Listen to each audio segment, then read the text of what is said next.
What is up, everybody? Welcome to episode number 45 of the Sasha T Show. Today, I'm going to be showing you guys why sports cards are overtaking sneakers, and not only a cultural point of view, but also in the flipping and reselling game. First, I want to give you kind of a head-to-head between the two of two products that are pretty well known in both of the industries. So on February 22nd, guys, you could have bought Yeezys retail, but did acquire a little bit more work. But you could have acquired it for $220 on February 22nd, a pair of Yeezys, right? Now, let's bring that to the sports card industry. That same day, you could have bought a Luka Doncic base Prism PSA 10 for around $240. So similar price, right? Today, the Yeezys are worth $290, so it went from $220 to $290. Now, Luka base Prism PSA 10s today are hovering right around $500. That's a big difference. That's kind of the kind of difference we're already seeing in the sports card market versus the sneaker market. Now, why are we seeing this? First off, the sneaker market, guys, is just clearly oversaturated. There are so many people who are already in the industry, already flippers and resellers, and there's just too many people trying to obtain a small amount of product. It's just not possible. So these guys who are sneaker flippers are having a really hard time obtaining product. It's tough. You have to have bots. You have to be in a reselling group, a cook group, right? There's so many things that go about it. It's almost like a high tech at this point. It's not like you can just go to a shop, a couple hours early and grab a pair of Yeezys. It's extremely tough with the oversaturated market, which then becomes, right, it's just hard to obtain product if a market is oversaturated with people. Next thing, guys, the card market is extremely interesting from a sneaker point of view. It's not oversaturated, right? So if you can go buy up, hundreds of LeBron rookies. You could go buy up hundreds of Luka Doncic rookies. You can go buy up, hundreds of whoever rookies, Devin Booker. List goes on and on and on. It's not an oversaturated market. It's with sneakers, right? If you want, you can't go buy 100, 200 Yeezy shoes. You just can't, or Jordans or whatever it is. You can't. Maybe you can get one or two in a drop. If you're lucky, probably two, unless you're really, really big in the game. But in reality, yes, maybe you get lucky on a drop and you get one pair of shoe, right? And let's say you bought it for $100, you flip it for 300, that's $200. But or you can go buy up hundreds of Lucas, hundreds of LeBrons, hundreds of whoever, and flip and not have and be able to buy up cards and flip them. And the cool thing is with the sneaker market, they're very integrated in sports. So it's not really anything new to them. A lot of guys I'm seeing coming in from the sneaker market, they already know basketball to a pretty good level. I mean, they're culturally very similar in a way, sneakers and sports and all that stuff.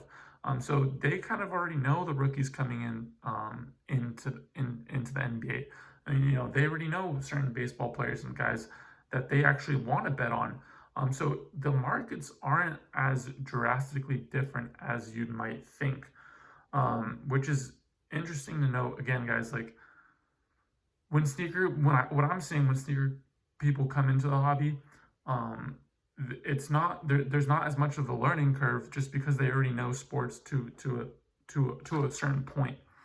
Next thing, guys, having sports cards is similar to sneakers. What it's turning into, it's almost like a form of art.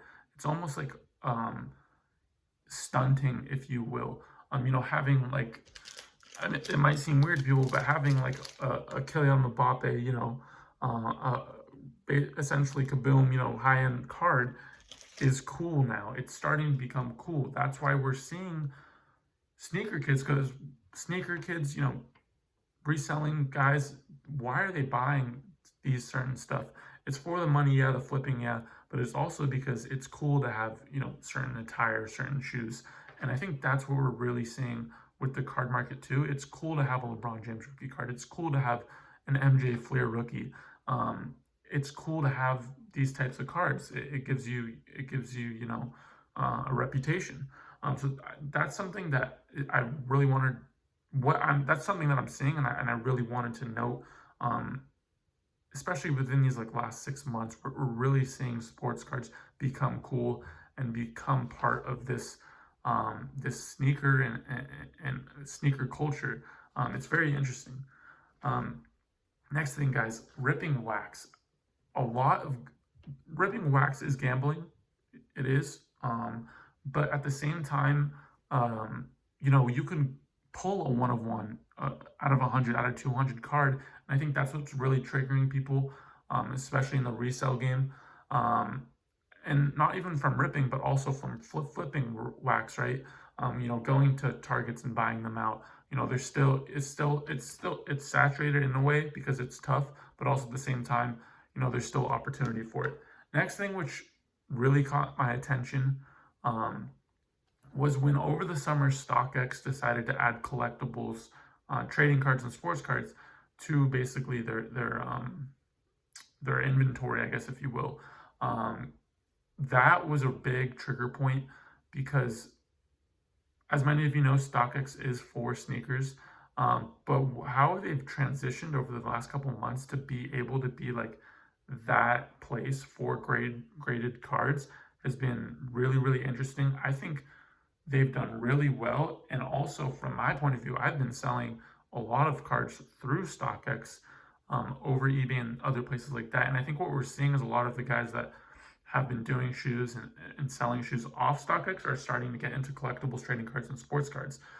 So that was a big move when StockX did that. And I honestly think, just from an outside perspective, StockX is better suited for a marketplace for trading cards and sports cards rather than sneakers, which is really interesting to think about. But it just seems like their marketplace and how much volume they can sell, people can sell and buy through StockX, is becoming more valuable than the sneakers because it's just it's tough, having product go through there. So, I mean, that's what I'm kind of seeing. Let me know what you guys think. But from what I can tell these last couple months, guys, and just hanging out with people as well and seeing how many people from the sneaker community are getting into sports cards, I think it's great. And I'm not saying that, sneakers are here to die. I think there's great value in sneakers as well, but it just seems like because you're able to obtain more product with sports cards and because culturally it's very similar, we're going to be seeing really, really big things with sports cards, in my opinion, over sneakers within the next year, 2, 3 years. So, I mean, at the end, a lot of great things I believe are coming in within the sports card community. So I'm taking sports cards over sneakers currently and for the future. Let me know what you guys think below.